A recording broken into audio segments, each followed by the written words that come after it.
Hi guys, if you need to view your card number in the TD application, there are some of the limits that you should know.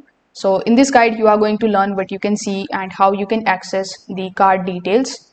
So you need to launch your TD Bank application on your phone, then simply sign in into your account if you haven't already. Afterwards, on the home page, you just have to go to the credit card section.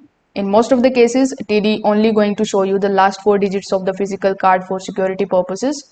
The full card numbers are not displayed directly in the app. So this is to prevent the unauthorized access. Now, some of the TD cards support a virtual card number feature. So you can look for the options like manage card or the digital card or the virtual card option, and there you may be able to view or generate a temporary card number for online purposes. So if you need the full number, you can just simply check your physical card or the official documents, and these steps are going to help you stay secure while managing your card, and it will also help you get the information about your card. Thank you.